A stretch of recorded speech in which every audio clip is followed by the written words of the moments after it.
नाज़रीन अस्सलाम वालेकुम। नाज़रीन, मार्च 2009 की रेस्टोरेशन के बाद सुप्रीम कोर्ट ऑफ पाकिस्तान में गवर्नेंस के प्रोसेस को इंप्रूव करने में बड़ा कलीदी रोल अदा किया। कहा जाता है कि हुकूमत के निज़ाम में जहां जहां होल्स थे, जहां जहां डेफिसिट्स थे, जहां जहां शगाफ थे, उन्हें सुप्रीम कोर्ट ने भरा, एक वॉचडॉग की शक्ल इख्तियार की, सुओ मोटो नोटिस भी लिए और सुप्रीम कोर्ट की बहुत तारीफ भी हुई। खास करके एक बहुत बड़ा मीडिया ग्रुप जो है उसने बहुत ज्यादा बढ़ चढ़ के सुप्रीम कोर्ट की तारीफ की। लेकिन अब गुज़िश्ता चंद हफ्तों से सुप्रीम कोर्ट ऑफ पाकिस्तान मसलसल आवाम की तनकीद का, वकला की तनकीद का, सिविल सोसाइटी का, लिखने लिखाने वालों का, टेलीविजन प्रोग्राम्स की तनकीद का शदीद निशाना बन रही है, जिसका सेंटर पॉइंट जो है, जिसका फोकस जो है वो कंटेम्प्ट ऑफ कोर्ट एक्ट के गिर्द है। हम इस प्रोग्राम में आज की इस नशिस्त में कंटेम्प्ट ऑफ कोर्ट एक्ट जो 2012 जिसे सुप्रीम कोर्ट ने नल एंड वॉइड करार दे दिया था उसको, और प्रेसिडेंशियल ऑर्डिनेंस जो है 2003 का, उसको भी कंपेयर करेंगे।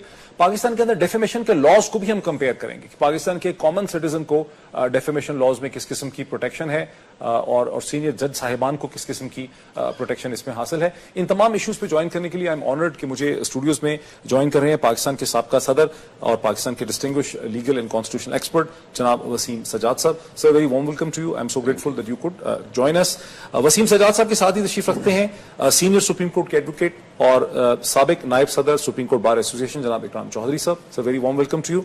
नाज़रीन, मुझे फोन लाइन पे ज्वाइन कर रहे हैं पाकिस्तान के साबका लॉ मिनिस्टर, पाकिस्तान के प्रोमिनेंट कॉन्स्टिट्यूशनल एक्सपर्ट जनाब एसएम जफर साहब। बहुत शुक्रिया एसएम जफर साहब हमें ज्वाइन करने का।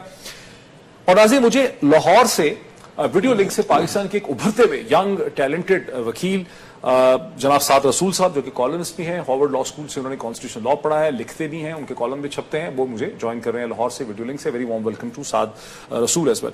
सर, मैं आपसे डिस्कशन का आगाज करना चाहूंगा सर वसीम सजाद साहब आपसे कि ये जो प्रेजेंट यानी सिचुएशन है, यानी सुप्रीम कोर्ट पॉपुलर भी रही, सुप्रीम कोर्ट इफेक्टिव भी रही, और कुछ लोग ये आर्ग्यू करते हैं, वकला हजरात जिनसे मैंने बात की, वो ऑफ द रिकॉर्ड प्राइवेटली ये कहते हैं कि जब 2009 में सुप्रीम कोर्ट की रेस्टोरेशन हुई तो सुप्रीम कोर्ट ने सोचा, ये चीफ जस्टिस ऑफ पाकिस्तान साहब ने, ऑनरेबल इफ्तिखार चौधरी साहब ने ये सोचा कि कोर्ट अपना लार्जर रोल तभी प्ले कर पाएगी जब आवाम की, मीडिया की उसको सपोर्ट हासिल होगी, अगर उसने पावरफुल इंटरेस्ट को चैलेंज करना है जो पॉलिटिकल भी हैं, कॉर्पोरेट भी हैं, फाइनेंशियल हैं, यानी एस्टैब्लिशमेंट के इंटरेस्ट हैं।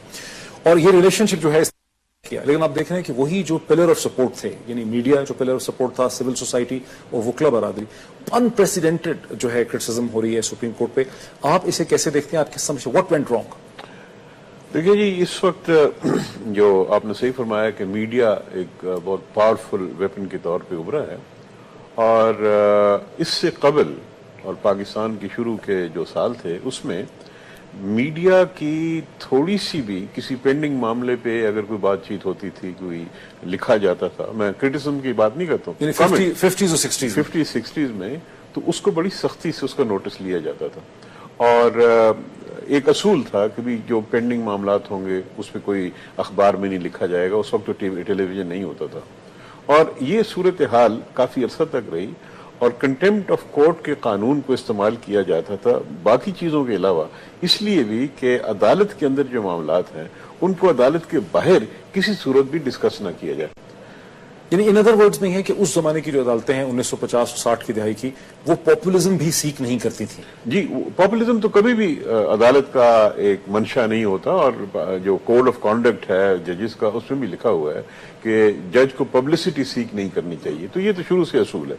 लेकिन मैं ये कह रहा हूं जी कि शुरू के जो साल थे, और ये असूल पुराने चले आ रहे हैं, आप ये भी कह सकते हैं कि जो अंग्रेजों के जमाने से एक असूल आ रहा था वो ये था कि अदालत के सामने शहादत की सूरत में, कागजात की सूरत में चीज आती है, उस पर फैसला करे, और बाहर कोई अगर चीज लिखता है तो उसको वो सख्ती से नोटिस देते। ठीक हो गया। तो ये सूरत हाल चलती रही, और जिस वक्त ये रेस्टोरेशन की तहरीक चली, चीफ जस्टिस साहब को निकाला गया, उसके बाद ये तहरीक चली, तो उसमें मीडिया ने एक बहुत पावरफुल रोल प्ले किया, और मीडिया एलाय बन गया कोर्ट का।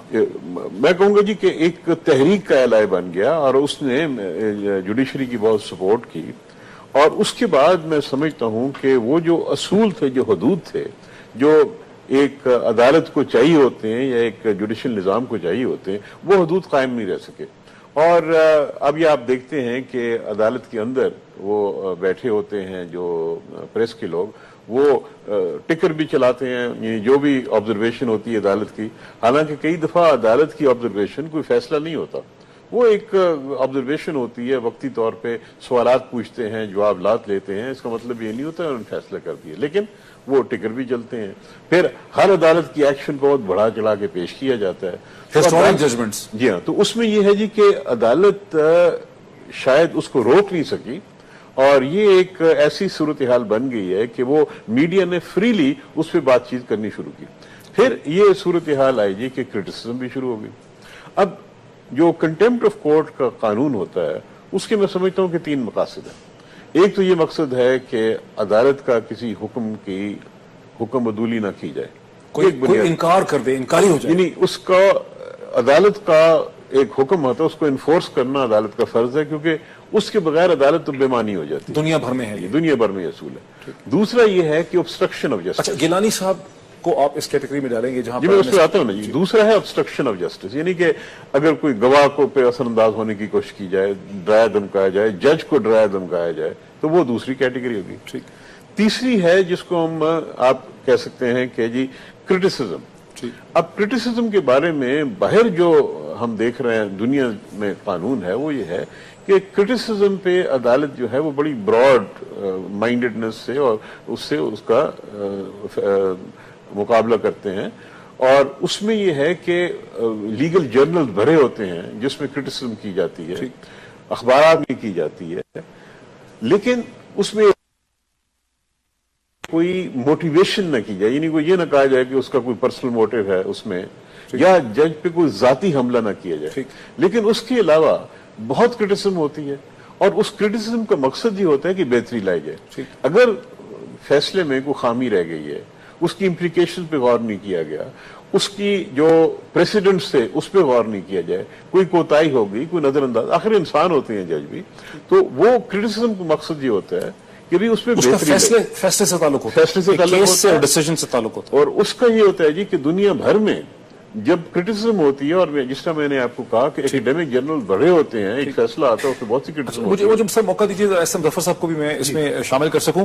ایس ایم ظفر صاحب، میں آپ کی طرف آتا ہوں، آپ پاکستان کے سابقہ وزیر قانون رہ چکے ہیں، آپ پاکستان کے انتہائی ڈسٹنگوشڈ کانسٹیٹیوشنل ایکسپرٹ ہیں، آپ کورٹ کی مدد بھی کرتے ہیں، IAS بھی رہ چکے ہیں بہت دفعہ۔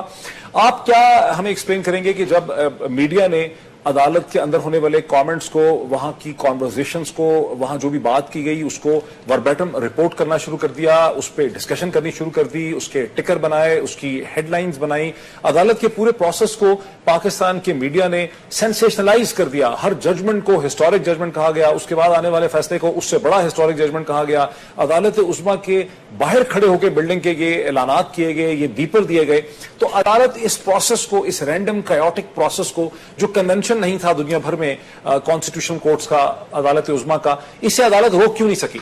یہ بات آپ کی درست ہے، اور میرا خیال ہے وسیم سجاد صاحب نے بڑی تفصیل سے بتائی ہے یہ بات، بلکہ ایک لیکچر دے دیا انہوں نے اس سلسلے میں کہ پہلے کیا صورتحال تھی اور اب کیا پیدا ہو گئی ہے۔ لیکن پہلا میرا آپ سے گزارش یہ ہوگی کہ یہ تو آپ کے اپنے بھائی بہنوں کا معاملہ ہے، آپ کے پاس اپنی آرگنائزیشنز ہیں۔ اس معاملے میں پہلا سوال ذہن پہ یہ آتا ہے کہ کیا آپ خود اپنے آپ پر اس قسم کی کوئی پابندی لگانے کے لیے تیار ہیں، یا لگائی ہے آپ نے یا نہیں لگائی؟ تو جواب یہی ملتا ہے کہ آپ نے بھی ابھی تک اس سلسلے میں کوئی پابندی نہیں لگائی۔ ٹھیک، عدالت نے ایک آدھ دفعہ کچھ صورتحال ایسے اختیار کی ہے کہ اس قسم کی بات نہ کہی جائے، اس قسم کی خبر نہ دی جائے۔ اس کے علاوہ بہت ساری باتیں آپ ٹھیک کہتے ہیں کہ آ چکی ہیں۔ میں صرف 2-4 انٹرونشن کرنا چاہوں گا آپ کے سامنے۔ ایک تو یہ کہ جو ماحول انگریزوں کے زمانے کا تھا اور جو قانون تھا، آج جس وقت ہم پہنچے ہوئے ہیں اس میں بہت بڑی تبدیلی آ چکی ہے۔ ایڈمنسٹریشن کی شاید اتنی خرابیاں، کرپشن کا یہ حال اس زمانے میں بھی نہیں تھا اور بہت عرصہ پاکستان میں نہیں رہا، جس کی وجہ سے وہ ماحول اور وہ بیلنس اور توازن موجود تھا۔ لیکن کوئی ہمارے ماضی قریب کی بات ہے، اس میں بہت ساری یہ خرابیاں پیدا ہو گئی، اور ساتھ ہی ایک نیا آرٹیکل آئین میں موجود ہے، آرٹیکل 184، हेलो जी जी मैं सुन रहा हूं। मैं आर्टिकल 184 जिसमें इंसानी हकूक का मसला शामिल किया गया है और उसमें अदलिया को जरा ज्यादा छुट्टी और खुले इख्तियार दिए गए हैं।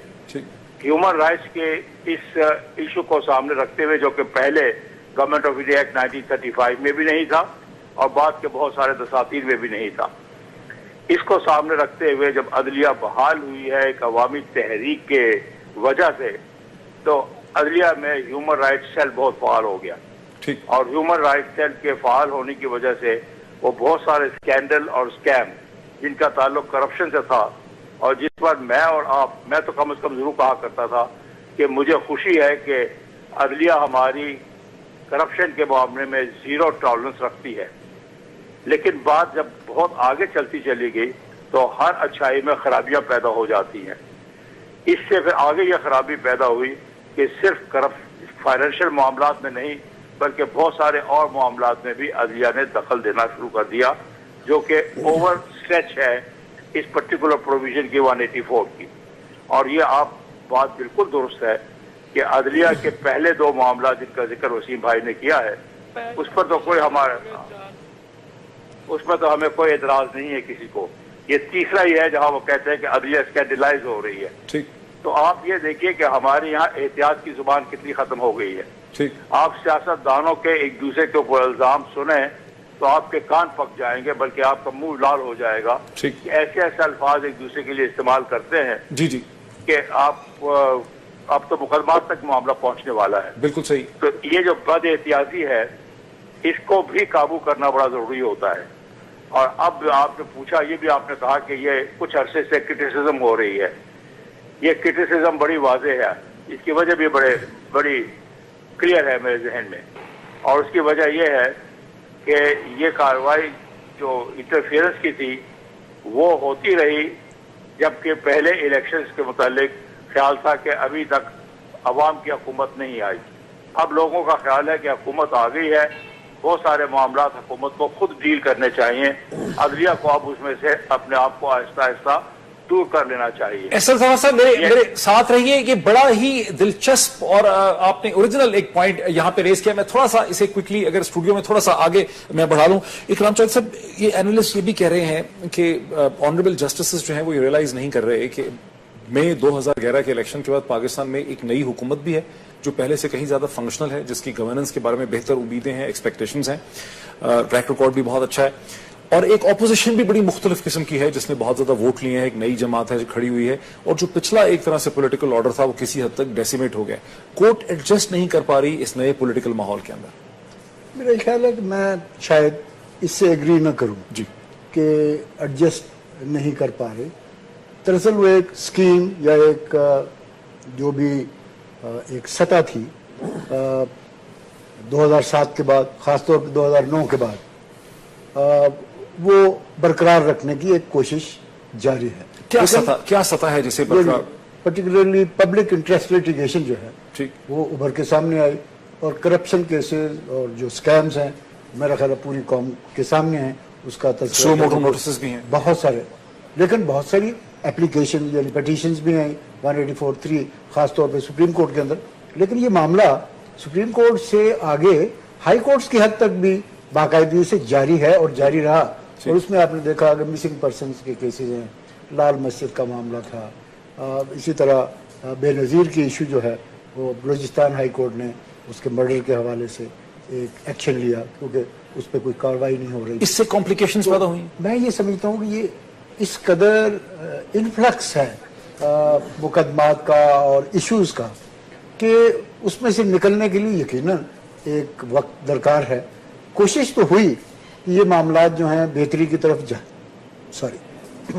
जाए, मगर बुनियादी तौर पे चूंकि माशरे में भी एक तब्दीली, एक सोच, एक अवेयरनेस जो है वो आ रही है, फिर वो कुव्वतें जिन पे जद पड़ रही है इन मुकदमात की वजह से। अब मैं तो ये कहना चाहूँगा कि अभी लेटली जो बहुत सारी क्रिटिसिज्म है इसमें ऐन मुमकिन है कि आप चल पड़े ये जो यानी वो ओल्ड एज पेंशन्स का EOB, हाँ EOBI एम्प्लॉयमेंट, और उसके साथ फिर آپ کی DHA انوالو ہو گئی, کچھ اور لوگ بھی انوالو ہو گئے.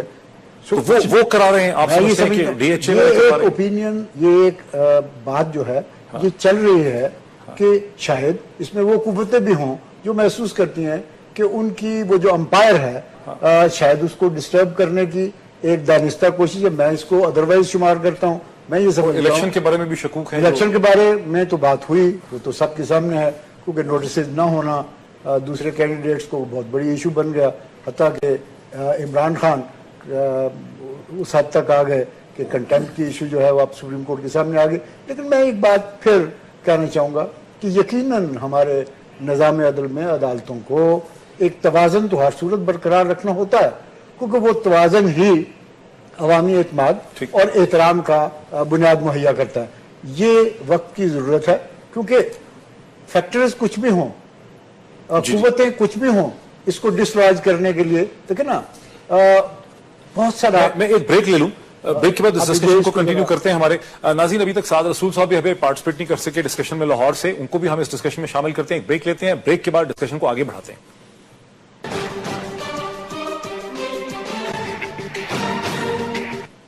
ناظرین ویلکم بیک. وقفے سے پہلے اکرام چودھری صاحب senior advocate supreme court of Pakistan اپنا آرگومنٹ کمپلیٹ کر رہے تھے, وہیں سے شروع کرتے ہیں. جی دیکھیے, جہاں ایک طرف یقیناً جج صاحبان کو ایک متوازن کانڈکٹ کے ساتھ اور ایک سٹائل کے ساتھ آگے بڑھنا ہوگا. اسے کیسے انشور کر سکتے ہیں؟ دیکھیے اس کو ہمیں یہ دیکھا ہے کہ جج صاحبان یہ فیل کرتے ہیں, کہ آنریبل جسٹسز یہ فیل کرتے ہیں کہ وہ بالکل پینیکل ہیں آف ہیومن وزڈم کا, اس کی تمام تر ججمنٹ کا, اور کسی طرح سے بھی انفیلیبل ہیں.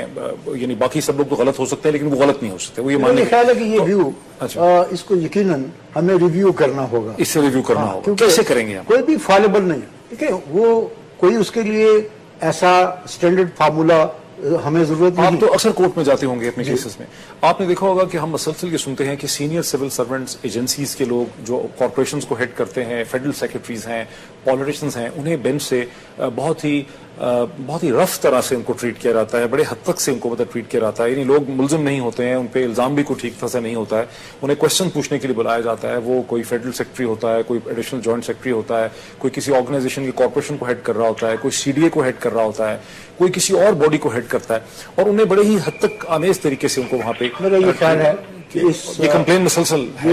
میرا یہ خیال, چونکہ میں عدالت کا حصہ ہوں, میں یہ سمجھتا ہوں کہ ان رویوں کو ریویو کرنے کی ضرورت ہے, ریوائز کرنے کی ضرورت ہے. ہمیں ہر شہری کو, چاہے اس کی سطح کچھ بھی ہو, احترام دینا چاہیے, کیونکہ اگر یہ کانفیڈنس شیٹر ہو گیا تو پھر سمجھ لیجئے کہ آپ کا وہ جو پورا نظام ہے, جوڈیشل سسٹم جو ہے, اس کی اپنی چولہے ہل جائیں گی. دوسری بات جو میں کہہ رہا تھا کہ بنیادی طور پہ یہ چند سالوں میں 2-3 ایریاز بہت سینسٹیو ہیں جہاں پہ ہاتھ ڈالنا مشکل بھی رہا. راز دیجیے میں ذرا سعد رسول صاحب کو شامل کر لوں, ہم واپس آتے ہیں. سعد رسول صاحب, میں آپ کی طرف آ رہا ہوں لاہور میں.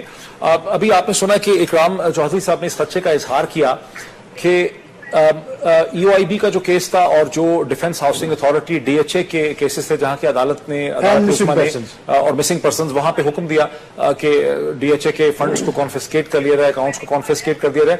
اور یہ جو انٹرسٹس ہیں, یہ در حقیقت عدالت کے خلاف جو کمپین چلی ہے, جو سوشل میڈیا میں اتنی کرٹیسزم ہے, میڈیا میں اتنی کرٹیسزم ہے, لکھنے لکھانے والوں سے کرٹیسزم ہے, آپ کی طرح جو کالم لوگ لکھ رہے ہیں, یہ سب کے سب جو ہے یہ EOBI اسکینڈل اور DHA نے ان کو انسپائر کیا ہے. کچھ ایسا شک ان کو ہے؟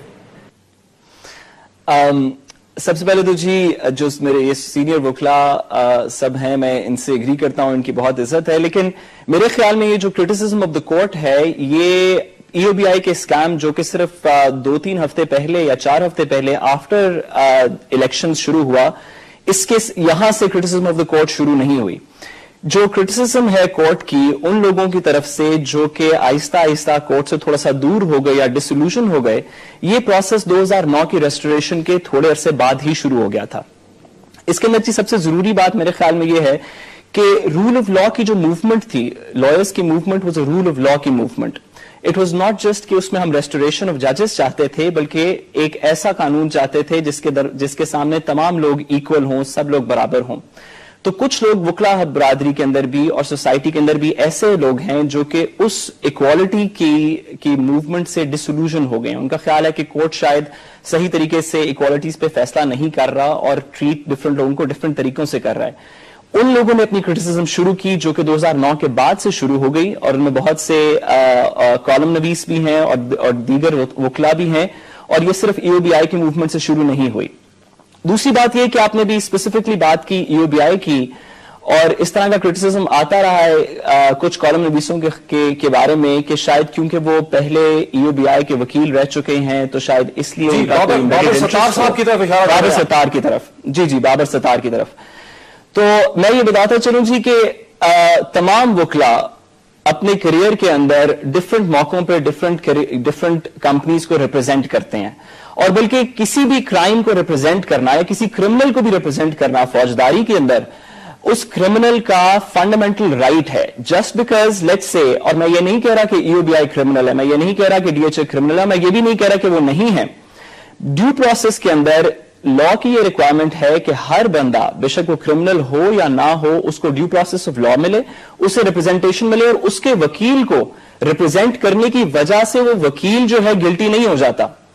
तो ये नहीं हो सकता कि अगर कोई बंदा किसी शख्स को रिप्रेजेंट कर रहा है, किसी कंपनी को रिप्रेजेंट कर रहा है, और उस कंपनी के अंदर किसी वजह से कोई एम्बेजलमेंट या डिसऑनेस्टी हुई हो या ना हुई हो, तो उसका वकील जो है आप उसको इस बेसिस के ऊपर डिस्क्रेडिट कर दें कि इसका क्लाइंट जो है उसने किसी वक्त के ऊपर कोई गलत काम किया था। तो मेरा ख्याल में ये क्रिटिसिज्म ठीक नहीं है। ये क्रिटिसिज्म देने का मेरे ख्याल में मकसद ये हो जाता है कि आप इस क्रिटिसिज्म के पीछे छुप के जो रियल इश्यूज हैं कोर्ट की क्रिटिसिज्म के, आप उनसे हाइड करते हैं। We hide. वो रियल इश्यूज क्या हैं? और जी वो रियल इश्यूज बहुत सारे, जिस तरह अभी आपने बाबर सत्तार की एग्जांपल दी, उसके आर्टिकल के अंदर भी बहुत सारे मेंशन्ड हैं इस तरह के इश्यूज। वो ये है कि कोर्ट हमारी अब एक पॉपुलिस्ट ओपिनियन की तरफ जा रही है। ये कोर्ट जी बहुत एहतराम के साथ, अदलिया हम सब के लिए बहुत मोहतरम है और मैं खुद वकील हूं, बट कोर्ट का एक डायरेक्ट नेक्सस है पॉपुलिस्ट ओपिनियन के साथ, और ये कोई भी बंदा डिनाई नहीं कर सकता। देयर इज कांस्टेंट रिपोर्टिंग, हर कोर्ट की बात, हर खबर, हर जजमेंट कॉन्स्टेंटली रिपोर्ट होती है। इनफैक्ट बहुत सारी जजमेंट्स इस तरह की हैं, मिसिंग पर्सन्स केस का भी हवाला दिया गया। मिसिंग पर्सन्स केसेस के अंदर बहुत सारी जजमेंट, तहरीरी जजमेंट कोर्ट की इस तरह की हैं जिसमें कोर्ट ने स्पेसिफिकली ये कहा कि हम शुक्रगुजार हैं मीडिया के कि उन्होंने ये इश्यूज हमारे पे रेज किए। हर रोज आए दिन सुओ मोटो एक्शंस जो हैं, जो रजिस्ट्रार साहब जो नोट पुट अप करते हैं, वो based on media reports put up करते हैं। सो ये हम नहीं कह सकते कि कोर्ट की जजमेंट्स और कोर्ट की जूरिस्प्रूडेंस पॉपुलर ओपिनियन और मीडिया से डिवोर्स्ड है। अच्छा, मेरे साथ रहिए क्योंकि आपने बड़ा इंटरेस्टिंग, हम फुल सर्कल में मूव कर गए, बिकॉज जो सवाल वसीम सज्जाद साहब ने उठाया था और जो फिर SM जफर साहब ने जिसको बिल्डअप किया कि भाई मीडिया ने क्यों नहीं रोका, मीडिया की क्या जिम्मेदारियां थी, एक तरह से उसका जवाब आपने ये दिया कि खुद अदालत की तरफ से एनकरेज किया गया, सुओ मोटो नोटिस की शक्ल में शुक्रिया अदा किया गया मीडिया का, जर्नलिस्ट का, रिपोर्टर्स का, कि आपने हमारी तवज्जो दिलाई। कई दफा ये भी बल्कि कहा गया कि काले कोट और काले कैमरे जो हैं ये हमारे एलाइज हैं, हमारे हलीफ हैं। तो एक सिस्टम, एक इम्बैलेंस जो है वसीम सज्जाद साहब पैदा हो गया, मेरा ख्याल है जिस तरह से वो इशारा दे रहे हैं, आप इसे एग्री करते हैं कि बैलेंस इम्बैलेंस दोनों तरफ से पैदा हो गया? ये पॉपुलिज्म ये दुरुस्त है जी कि मीडिया की वजह से और अदालत के अपने इख्तियारात को एक वसी नजरी तरीके से देखना, यानी कि अगर आप मुझसे पूछें 184 जिसका जिक्र हुआ था, उसकी SM जफर साहब ने जिसका जिक्र किया तो उसकी कुछ हदूद लिखी हुई है आइन के अंदर। लेकिन मीडिया क्योंकि बहुत एडवांस हो गया है, यहाँ पे बेशुमार चैनल्स हो गए हैं और उनकी दिलचस्पी होती है कि हम एक इशू को प्ले अप करें, हमारी रेटिंग्स बढ़ें, तो वो एक इशू को हाईलाइट करते हैं। उस हाईलाइट करने का फायदा भी है। फायदा यह है कि बहुत से इशूज जो वाकई तवज्जो तलब है, मसलन करप्शन है या ऐसे संगीन जराइम सामने आए, कोई कत्ल हुआ नौजवानों का या मिसिंग पर्सन का मामला है, चीजें सामने आई तो अदालत ने उसका नोटिस लिया। उसका नतीजा ये हुआ कि मैंने सुना कि शर्तें लगती हैं कि कुछ लिखते हैं अखबारात में, कहते हैं जी मैं आप सुओ मोटो कराऊंगा, देख लेना मैं सुओ मोटो कराऊंगा। हमने भी सुना है ये बातें शुरू हो गई हैं। कुछ मीडिया ने ऐसे चीजों को पिकअप इस तरीके से किया कि मैं समझता हूं कि इंसाफ के रास्ते में रुकावट आई। मसलन वहीदा शाह का वो मामला है कि भी एक उसने थप्पड़ मारा, सही है मारा है और वो काबिल सजा भी होगी, जुर्म भी होगा, लेकिन उसको ऐसे पेश किया गया जैसे कि सारा दिन उसने थप्पड़ ही मारता है। उससे ये होता है कि उसका एक मारा है 100 मारे, तो उससे प्रेजुडिस होता है یعنی اس کا جو ڈیفینس ہے عدالت میں جو بھی ہے وہ پریجڈس ہوتا ہے، کیونکہ پھر جج کے ذہن پہ بھی یہ بات ہوتی ہے کہ بھی یہ واقعہ ہوا ہے. تو ایک ایشو جب ہائی لائٹ ہو جائے تو اس کے بعد ہر ایک کا حق ہے کہ اس کو قانون کے مطابق، آئین کے مطابق اپنے ڈیفینس کرنے کی اجازت ہو.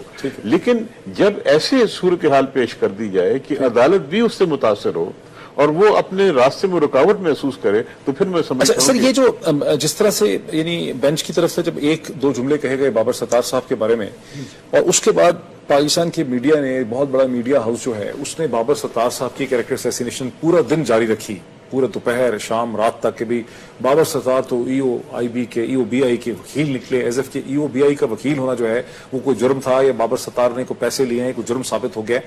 تو اب بابر ستار کی جو ڈیفیمیشن کی گئی ہے، اس کی جو کیریکٹر اسیسینیشن کی گئی ہے، وہ کس قانون کے تحت کور ہوگی اور اس کو کہاں سے ریلیف ملے گی، جبکہ وہ میڈیا ہاؤس جو ہے وہ یعنی پلے اپ کر رہا ہے اس کو، اور وہ یعنی خیال ہے کیا کریں گے؟ بات پھر وہی واپس اسکوئر نمبر 1 پہ کہ جب توازن یا امبیلنس جو ہے اس کے درمیان فاصلہ بڑھے گا تو پھر اس قسم کی صورتحال پیدا ہوگی.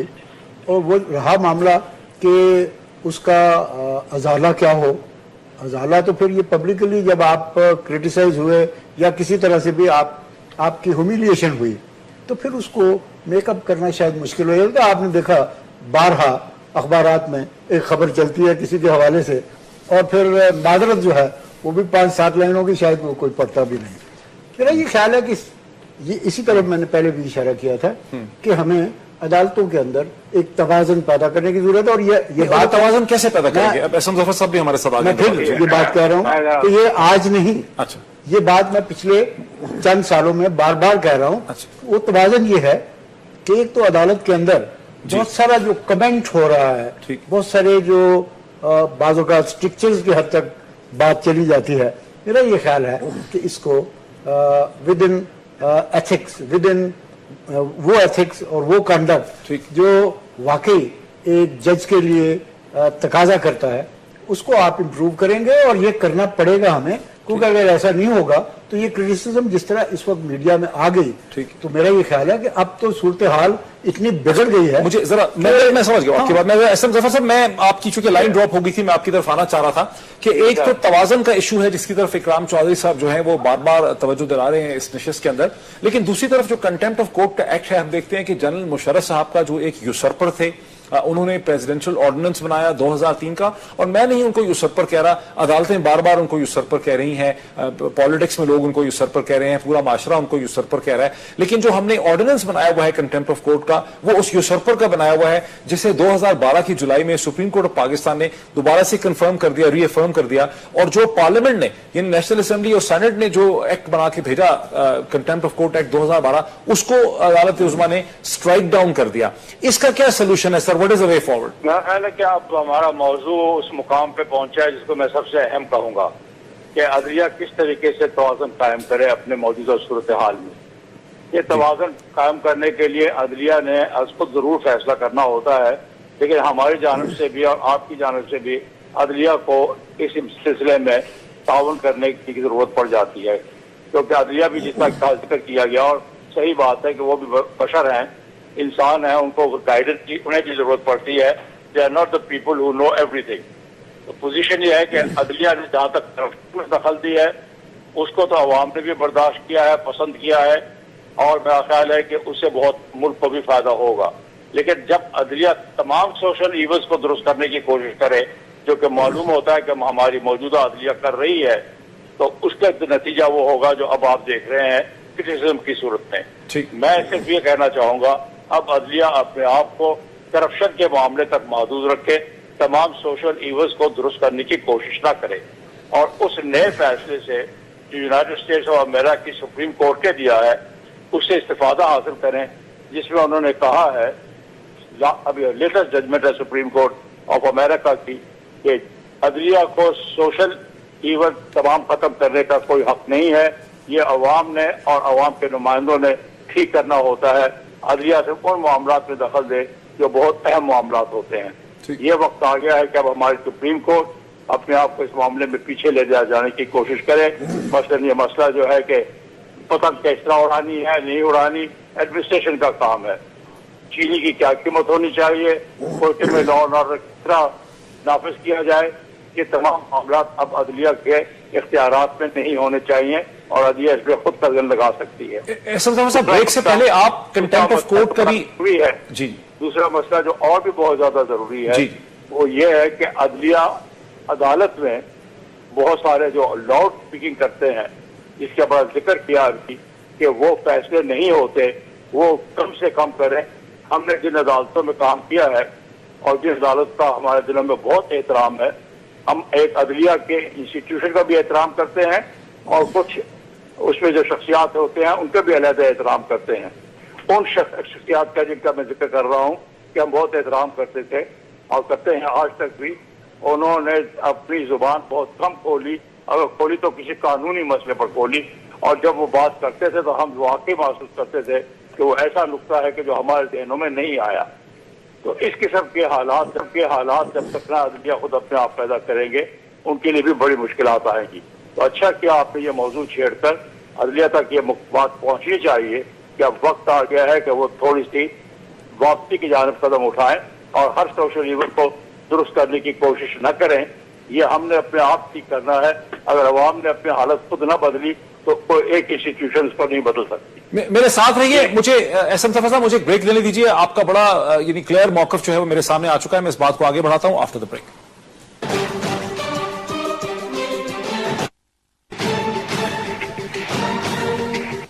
नाज़रीन वेलकम बैक। वक्फे से पहले एसएम जफर साहब ने इस बात को रिएफर्म किया कि अदालत का जो निज़ाम है और जिस तरह से अदलिया काम कर रही है उसमें एक तवाज़न पैदा करनी, जो बात इकराम चौधरी साहब ने पहले कही थी उसे एसएम जफर साहब ने रिएफर्म किया। उन्होंने कहा कि अदलिया को वापसी का सफर करना पड़ेगा। हर किस्म का जो सोशल ईवल है, हर किस्म का जो मसला है माशरे में, उसे अदलिया डील नहीं कर सकती है। उसे स्पेसिफिकली खालिस्तान जो पब्लिक सेक्टर की करप्शन है या जो करप्शन के इशूज हैं उस पर फोकस करने की जरूरत है। मैं एक इसी से रिलेटेड सवाल जो है लेके जाना चाहता हूं हमारे यंग वकील जो हमारे साथ हैं साद रसूल साहब। जो कंटेम्प्ट ऑफ कोर्ट का भी मैंने सवाल पूछा था, एसएम जफर साहब उसे एड्रेस नहीं कर सके कि 2012 में जो नेशनल असेंबली ने और सेनेट ने पास करके, यानी पार्लियामेंट में डेमोक्रेसी में यही होता है कि पार्लियामेंट ने कानून बनाती है, उसे रीअफर्म भी कर दिया प्रेसिडेंट ने, लेकिन पाकिस्तान की सुप्रीम कोर्ट ने कंटेम्प्ट ऑफ कोर्ट 2012 के एक्ट को शूट डाउन कर दिया। इससे वे फॉरवर्ड क्या है, यानी अब एक नया एक्ट अगर आएगा तो किन बुनियादों पर आना चाहिए, उसमें क्या खराबियां थी आपके हिसाब से? जी जो 2012 का कंटेम्प्ट ऑफ कोर्ट का एक्ट था, उस एक्ट के ऊपर पहले उसकी टाइमलाइन समझनी बड़ी जरूरी है, ये समझने के लिए कि सुप्रीम कोर्ट ने उसे क्यों स्ट्राइक डाउन कर दिया। मेरे ख्याल में वो जजमेंट बिल्कुल ठीक जजमेंट थी। मेरा सुप्रीम कोर्ट से बहुत दफा काफी जजमेंट्स पे इख्तलाफ भी रहा है, मैंने उस बारे में लिखा भी है, बट ये वो वाली जजमेंट ठीक जजमेंट थी। इसलिए ये वाला कंटेम्प्ट ऑफ कोर्ट लॉ का जो एक्ट है ये आया उस वक्त जब यूसुफ रजा गिलानी साहब एज प्राइम मिनिस्टर डिसमिस हो चुके थे एंड सेकंड प्राइम मिनिस्टर जो है उनके ऊपर कंटेम्प्ट लगने वाली थी। इस ड्यूरेशन के अंदर उस वक्त की हुकूमत ने एक ऐसा लॉ पास किया जिसके के अंदर कुछ मखसूस पर्सनालिटीज को उन्होंने इम्यून कर दिया कंटेम्प्ट ऑफ कोर्ट से और कहा कि इन पर्सनालिटीज के जो एक्शंस हैं वो कंटेम्प्ट ऑफ कोर्ट के अंदर फॉल नहीं करेंगे। ये वाली बात चैलेंज हो गई सुप्रीम कोर्ट और स्पेसिफिकली इस बात के ऊपर चैलेंज होगी। वैसे तो काफी सारे उसके अंदर चैलेंजेस थे, लेकिन जो दो तीन मेजर उसके अंदर मौजूआत थे उनमें सबसे पहली ये बात थी कि आर्टिकल 204 ऑफ द कॉन्स्टिट्यूशन जिसके अंडर कंटेम्प्ट लॉ बनता है वो ये कहता है कि any person court shall be able to punish any person for contempt. उसके अंदर कोई डिस्टिंग्विशमेंट नहीं की गई कि कौन कौन से लोग उसके अंदर से एग्जेम्प्ट होंगे या इम्यून होंगे। तो ये एक्ट उस आर्टिकल 204 को बाय क्रिएटिंग एग्जेम्पशंस ये उसको वायलेट करता था और अनकॉन्स्टिट्यूशनल था। साथ ही साथ ये भी बात थी कि इस एक्ट के अंदर ये लिखा गया कि अगर किसी की कन्विक्शन हो जाएगी कंटेम्प्ट में तो उसकी जब अपील फाइल होगी तो उसके अंदर ऑर्डर ऑलरेडी ऑर्डर है, जो पहला ऑर्डर हो चुका है वो ऑलरेडी सस्पेंड हो जाएगा और उसके बाद एक नया बेंच तश्कील किया जाएगा जो कि इलेदा पूरे कंटेम्प्ट की प्रोसीडिंग सुनेगा और बड़ा लॉन्ग एंड प्रोट्रैक्टेड मेथड था। ये वाली प्रोसेस इसलिए डाला गया उस लॉ के अंदर ताकि अगर कंटेम्प्ट हो भी जाए नए प्राइम मिनिस्टर को तो प्रोसेस इतना प्रोट्रैक्टेड हो जाए کہ حکومت کو ایڈیشنل ٹائم مل جائے اپنی ٹرم پوری کرنے کے لیے. This was the derived legislative. میں آپ کا بڑا اچھا آپ نے یہ کر دیا, بڑا اچھا آپ نے ایکسپلین کیا. ذرا مجھے یہیں پہ آنے دیجیے وسیم سجاد صاحب کی طرف. عدالت سر یہ بھی تو کر سکتی تھی سپریم کورٹ کہ اس پہ اپنی آبزرویشن دے کے ان دونوں چیزوں کو اسٹرائک ڈاؤن کر کے کہ چونکہ ایکویلٹی بفور لا ہوتی ہے, آپ پرائم منسٹر کو, پریزیڈنٹ اور گورنرز کو اس میں سے نکال نہیں سکتے, اور جو اپیل کا پروسیس ہے یہ بھی کانسٹیٹیوشنلی ہم سمجھتے ہیں کہ متصادم ہے کانسٹیٹیوشن کی باقی یعنی دفعات سے, اس کی ایک اسپرٹ کے ساتھ متصادم ہے, اس کو واپس بھیج دی. سپریم کورٹ نے تو یہ کیا کہ نیشنل اسمبلی اور سینٹ کے بنائے ہوئے قانون کو ختم کر دیا انہوں نے اور واپس لے آئے جنرل مشرف کا. جی یہ سعد نے بالکل صحیح کہا ہے جی, ایگری کرتے ہیں ہم کہ جو قانون بنا تھا 2012 میں وہ پارلیمنٹ نے بنایا تھا.